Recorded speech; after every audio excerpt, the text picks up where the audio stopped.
After doing a video on how to set up a managed for you portfolio on InvestEngine, I thought it was only right to follow this up with a video on how to set up a DIY do-it-for-yourself portfolio on InvestEngine. The DIY service allows you to pick and manage investments. So this option is for those who want more control over their investments compared to the manage for you robo-investing service where InvestEngine essentially builds and manages the portfolio on your behalf. So the DIY option gives you that greater control to pick those investments, set your allocations, and then manage the investments yourself. And it's worth pointing out that differing to the manage for you service, the DIY do-it-for-yourself service has no platform fee associated with it. So there's no withdrawal fees, there's no dealing fees, there's not a platform fee. It's pretty much ETF investing at its commission-free purest. The only fee you'll pay through this option is for the underlying ETFs. You'll have to pay for the underlying ETFs annual management fees, which you have to pay for on any platform to access those ETFs.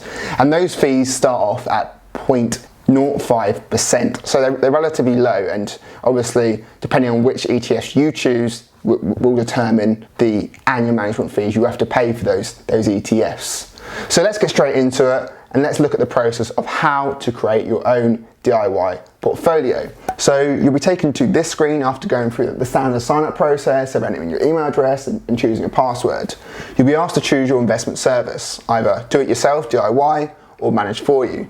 For this video, we want to pick and manage our own investments for free. So I'm going to select Create DIY Portfolio. You'll then be asked to select an account type, either an ISA account, a stocks and shares ISA account, where you benefit from that £20,000 tax-free wrapper, or a personal account.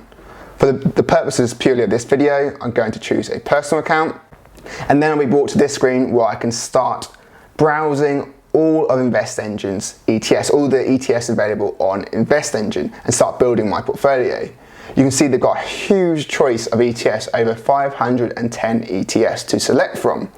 And this screen I can browse all the ETFs available just by scrolling down, but that would take quite a long time given how many ETFs are on the platform. You'll be able to see there's a lot of the big asset management firms ETFs on here, iShares, HSBC, Vanguard, so they've got great choice, great diversified choice here. And before you get to this screen, or whilst on the screen, it's worth having a real think about what ETFs you want to invest in, what's important to you to invest in, and then you can start selecting the percentages, start selecting the ETFs. And it's also worth pointing out that InvestEngine have recently added a bunch of great features to give you more information on the ETFs they have on their platform. You can see through each of these panels a short description of the ETF, the fee associated with the ETF. So this HSBC MSCI World ETF, for example, has a 0.15% underlying fee for that specific ETF. You can see if the ETF is distributing or accumulating in terms of its dividends. If it's accumulating, the dividends will automatically be reinvested. If it's distributing, the ETFs will be distributed to you in your cash balance, and then you can manually reinvest them if you choose. So now we know that, let's build a portfolio. And to make things a little easier and ensure you don't get bored to death of seeing me browse through over 510 different ETFs, I'm going to recreate and build one of my existing portfolios. The portfolio I've recently started investing in through InvestEngine and through a stocks and shares ISA account. And I'm going to show you the whole process of how you would build that portfolio. So the biggest proportion of that portfolio is actually invested in an ETF, which is on screen. It means I don't have to use the search bar. It's invested in HSBC's MSCI World ETF. So if I click on this, I'll be able to get information about its past performance. I can have an ETF breakdown if I want to dig a bit deeper into the ETF to see the holdings, see the split between regions and sectors. I'm happy with all of that. I want to add it to my portfolio, so I simply click Add to Portfolio. So that's one ETF added to the portfolio. You can see the top right hand corner here. However, this ETF doesn't include small caps, so I want to be exposed to small caps and find a small cap ETF. So I type in small cap at the top here. You'll be able to see at the top, it comes up with iShares MSCI UK Small Cap. I don't want to just be exposed to the UK small caps though, I want to be exposed to small caps across the whole world, so I choose the iShares MSCI World Small Cap. I click on this, I select Add to Portfolio, and then brought back to this screen, and I realise that both those two ETFs aren't exposed to emerging markets, so I want to add an emerging markets ETF, so I click and enter emerging markets. and you'll be able to see that there's a few emerging markets ETFs on screen right now. So there's quite a bit of choice. I want to stick with iShares and I want to stick with the same index, MSCI, so I select the iShares MSCI Emerging Markets ETF. Again, there's all the same information on screen here to give you a bit more information before you select the ETF and ensure it's the right one for you. I'm again going to select Add to Portfolio. So that's 3 ETFs so far in the portfolio. However, they are purely exposed to one asset in terms of stocks. So I want to be exposed to another asset, I want to be exposed to gold. So I select gold, and I like the iShares Physical Gold ETF. It's got a low annual management fee of 0.13%. So I select this, and I select Add to Portfolio. I also want to be exposed to silver, so I enter silver. I like the iShares Physical Silver ETF. It's got, again, a low fee of 0.21%. I click on that, Add to Portfolio. And then to spice up the portfolio a little bit, I want to be exposed to a growth sector, and specifically I want to be exposed to battery solutions.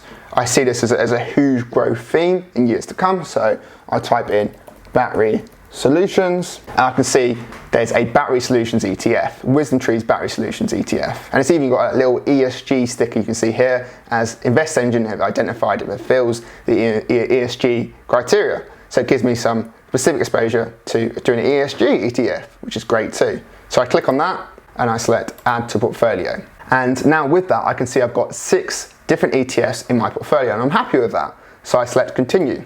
And here I can start customizing the allocations to each of the ETFs in terms of the percentages. And I can remove some of the ETFs if I want to, click on the bin symbol if I no longer want to invest in them. I don't want an even split between the ETFs. It's automatically giving me an even split or almost an even split. You can see 17% invested in 4 of the ETFs, 16% in 2. I want a customized split. So I specifically want 60% in the HSBC MSCI World. It's the most diversified of the ETFs there. I want 10% in a small cap ETF. I want 10% in an emerging markets ETF. I want a 10% combined total across gold and silver. I'm going to put 8% in gold, 2% in silver, and then it leaves me 10% to invest in WisdomTree's battery solutions. At the bottom here, it tells me where I'm at in terms of the total weighting. At the moment, I'm on 106%, so I need to get rid of 6%, so I'll put it down to 10%, and now that box has disappeared as it's perfect. It's 100% allocation. And you'll be able to see at the top here, it shows me the split between equities, alternatives and bonds. There's no bonds in the portfolio, it's purely equities and alternatives. 90% equities, 10% alternatives. And I'm happy with that, so I'm going to review and continue. And it gives me a view where I can dig even deeper now, so I can see the split between regions in this portfolio, between sectors, and between holdings. I'm happy with that, so I'm going to save and continue. And you can now see InvestEngine is telling me that the portfolio is created. So I click continue, and you'll see that I'm showing the portfolio breakdown again.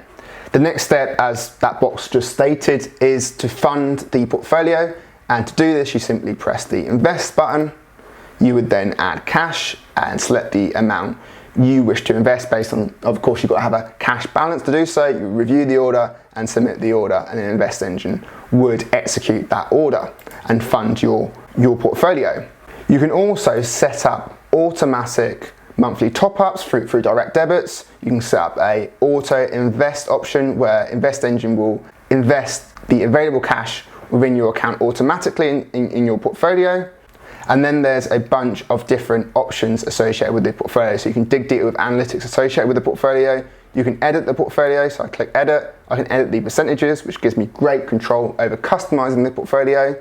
If I go back and go to options again, I can rename the portfolio. I don't really want to keep it as DIY4, so I'd likely do that. Or I can delete the portfolio and go through the process again. So there's some great functionality to manage your account here. And that pretty much is how to set up a DIY portfolio on InvestEngine. InvestEngine makes the whole process super easy. It's simple to browse the different ETFs, to then decide and determine your allocations, and then to invest in the portfolio. And that's one step, the only step I really missed out from this in terms of actually adding funds, investing in the actual portfolio, and then setting up a monthly top-up to automate the investment as much as possible. And before we finish, it's worth pointing out that InvestEngine has a great offer at the moment where you get a free £25 bonus once you deposit £100 or more on the platform. And there's a link below in the description to access that bonus. Or of course, T's and C's always apply, but that's generally how the bonus works. So hopefully the video has helped. If you've got any questions, please use the comment section below. Thanks guys.